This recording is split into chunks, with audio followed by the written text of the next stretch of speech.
আলাইহিসসালাতু ওয়াসসালাম এসে রাসূলুল্লাহকে বললেন, ইয়া রাসূলুল্লাহ, আল্লাহ আপনাকে আপনার কাছে প্রেরণ করেছেন, আপনি যদি অনুমতি দেন যেই তায়েফবাসী লোকেরা আপনাকে রক্তাক্ত করে তায়েফ এলাকা থেকে বের করে দিয়েছে, আপনি যদি অনুমতি দেন তাহলে এই তায়েফ প্রান্তরে যে পাহাড়গুলো আছে এগুলো উঁচু করে সব তায়েফবাসীগুলোকে যেন আমি আল্লাহ ধ্বংস করে দেই। অনেক খুশির সংবাদ, তাই না? তাদেরকে আমি ধ্বংস করে দেই। জিবরাইল আমিন যখন রাসূলুল্লাহকে বলল, রাসূলুল্লাহ আরো ব্যথিত হয়ে গেলেন, বললেন, জিবরাইল, রক্তের বদৌলতে রক্ত, প্রতিশোধের বিনিময়ে প্রতিশোধ নেওয়ার জন্য আমি রাসূলুল্লাহ দুনিয়ার বুকে আবির্ভূত হই না। আমি তো রাহমাতাল লিল আলামিন, আমি তো এসেছি বান্দার মঙ্গলের জন্য, আমার উম্মতের কল্যাণের জন্য, জান্নাতে নেওয়ার জন্য। তুমি কি জিবরাইল আমার কাছে এই জন্য এসেছো? এই তায়েফবাসীরা আমাকে রক্তাক্ত করেছে, তার বিনিময়ে তাদেরকে তুমি ধ্বংস করে আমাকে শান্তি দিবা। এতে তো আমি শান্তি মোটেও পাবো না, বরং তার থেকে তুমি যদি আমাকে এই সংবাদ দিতা। ইয়া রাসূলুল্লাহ, সুবহানাল্লাহ বলেন, ইয়া রাসূলুল্লাহ, যেই তায়েফবাসীরা আপনাকে রক্তাক্ত করেছে, ওই রক্তের বদৌলতে গোটা তায়েফবাসীকে আল্লাহ পাবেন হিদায়াতের মালায় করে দিয়েছে। এই কথা যদি বলতাম রাসূলুল্লাহ খুশি হয়ে যেতেন। আল্লাহু আকবার। রাসূলুল্লাহ বলেন, আমি রক্তের বিনিময়ে রক্ত এটা কামনা করি না, সংঘাতের বিনিময়ে সংঘাত, আঘাতের বিনিময়ে আঘাত।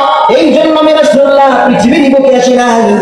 তুমি জিবরাইল, তুমি তো বুঝো নাই আমি তো মুসা নবী না, আমি তো ইব্রাহিম খলিলুল্লাহ না, আমি তো আইয়ুব আলাইহিস সালাম না, আমি তো ইয়াকুব না, আমি তো আদ জাতির নবী না, আমি তো সাদ জাতির নবী না।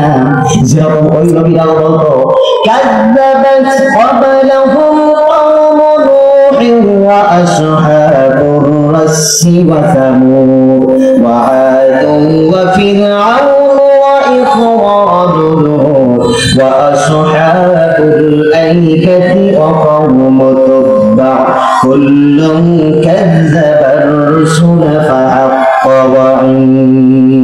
আল্লাহু আকবার বলে। যেমন আদ জাতির লোকেরা তার উম্মতের জ্বালাতনে অসহ্য হয়ে আল্লাহর কাছে বলল, রব্বুল আমিন, এই জাতির জ্বালাতন আর সহ্য করতে পারি না। ইসরাত ওয়াস সালাম আল্লাহর কাছে বলল, রব্বুল আমিন, এই জাতির জ্বালাতন আমি আর সহ্য করতে পারি না। আইকা জাতি, তুব্বা জাতি, ফিরাউন জাতির লোকেরা যখন প্রত্যেক জামানার নবীদেরকে নির্যাতন করলো, আল্লাহর কাছে বদদোয়া করেছে, আল্লাহ এই জাতি আর পারি না, লূত জাতি। কিন্তু রাসূলুল্লাহ বলে, ও আমার জিবরাইল, তুমি কি আমাকে লূত পেয়েছো? তুমি আমাকে নূহ পেয়েছো? তুমি কি আমাকে অন্য নবী পেয়েছো? তুমি কি জানো না আমাকে রব্বুল আমিন দুনিয়াবাসীর জন্য রাহমাতাল লিল আলামিন হিসেবে প্রেরণ করেছেন? কন্যা সুবহানাল্লাহ। এজন্য ওই উম্মত তায়েফবাসীদের রক্তের বদৌলতে রক্ত কামনা না করে তাদের জন্য হিদায়াতের মালা পাওয়ার জন্য যিনি কামনা করেছেন তিনি হচ্ছেন জনাবে মুহাম্মদ রাসূলুল্লাহ সাল্লাল্লাহু আলাইহি ওয়াসাল্লাম। এটা হচ্ছে ইসলামের আদর্শ। সুতরাং ভাঙচুরের পরিবর্তে ভাঙচুর, সংঘাতের পরিবর্তে সংঘাত, মামলার পরিবর্তে মামলা, হত্যার পরিবর্তে অন্যায়ভাবে হত্যা, এটা ইসলাম কখনো সমর্থন করে। আমরা দেখতে পাচ্ছি বাংলাদেশে 5 আগস্টের পর থেকে অন্যায়ভাবে লুটতরাজ, অন্যায়ভাবে হত্যা, অন্যায়ভাবে বাড়িঘর আগুন দিয়ে পুড়িয়ে দেওয়া, অন্যায়ভাবে মানুষের নামে মিথ্যা মামলা শুরু হয়ে গেছে। কথা বলেন ঠিক কিনা? এই যারা এই সমস্ত কর্মকাণ্ডের সঙ্গে জড়িত, নেক্সট সময় যদি এই সমস্ত উচ্ছৃঙ্খল মানুষেরা ক্ষমতায় আসে, বাংলাদেশের জনগণকে শান্তিতে বসবাস করতে দেবে না। ঠিক কিনা? কিন্তু মানুষের শান্তির জন্য, মানুষের কল্যাণের জন্য নবীর ওয়ারিসরা রাজপথ থেকে মানুষের শান্তি আব্রু ইজ্জত রক্ষার জন্য যারা মানুষের গাড়ে গাড়ে ঘুরে বেড়াচ্ছে, তারাই হচ্ছে ইসলামী আন্দোলন বাংলাদেশ। ঠিক কি না? আমার শায়েখের চরমায় নিজের জীবন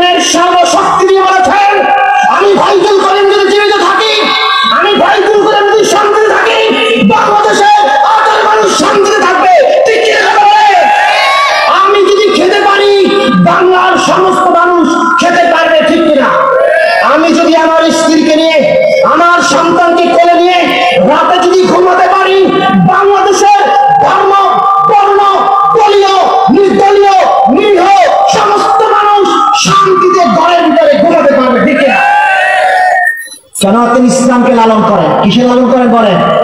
চিল্লায় কথা বলেন, কাকে লালন করেন? ইসলামকে তিনি লালন করেন। তিনি স্বয়ং রাসূলুল্লাহকে লালন করেন, মানে হচ্ছে তার আদর্শকে লালন করেন।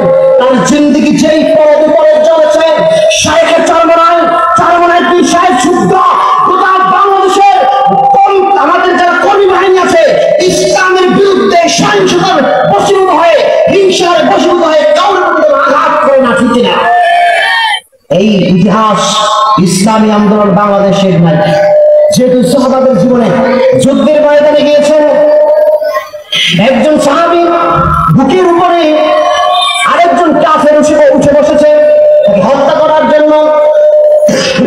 এমন সময় সাহাবী যখন একজন কাফের বুকে উঠে তরবারি উঁচু করলেন, তাকে হত্যা করবেন, এমন সময় ওই কাফের সাহাবার মুখের উপরে থুতু নিক্ষেপ করেছে। যখন থুতু নিক্ষেপ করলেন, সাহাবী হঠাৎ করে কাফের বুকের উপর থেকে নেমে গেলেন। নেমে যাওয়ার পরে বলো, তুমি আমার থেকে চলে যাও। জিজ্ঞেস করেন, কেন? তুমি কি আমাকে হত্যা করবা না? বলে, না। কেন করবা না? যে আমি তোমাকে ইসলামের স্বার্থে জিহাদের ময়দানে এসেছি, তোমাকে আমি হত্যা করতে চেয়েছিলাম একমাত্র ইসলামের স্বার্থে, কিন্তু তুমি যখনই আমার মুখের উপরে থুতু নিক্ষেপ করেছো, এখন আমার ভিতরে আমার ব্যক্তিগত হিংসা এসে গেছে, অতএব তোমাকে আমি এখন আর হত্যা করতে পারি না। সুবহানাল্লাহ, তোমাকে আমি হত্যা করতে পারি না। এটা হচ্ছে ইসলামের নীতি। এটার নাম কি বলে? এটার নাম হচ্ছে ইসলাম। এই ইসলাম যদি আমাদের মাথার উপরে ছাতার মতো ছায়া হয়ে থাকে, ছাতা যেরকম রোদ বৃষ্টি থেকে মানুষকে আত্মরক্ষা দেয়, যেরকম শান্তি দেয়, মহিলাদেরকে যেরকম পর্দা সম্মান দেয়, ইজ্জত দেয়, মুসলমানদেরকে যেরকম পাগড়ি টুপি পাঞ্জাবি সম্মান দেয়, ঠিক তদ্রুপ ইসলাম যখন গোটা 56,000 বর্গ মাইলের উপরে ছাতার মতো থাকবে, তখনই এদেশের মানুষ সকলেই, সকল ধর্মের, সকল বর্ণের, সকল শ্রেণীর মানুষেরা শান্তিতে বসবাস করতে পারবে, ঠিক না?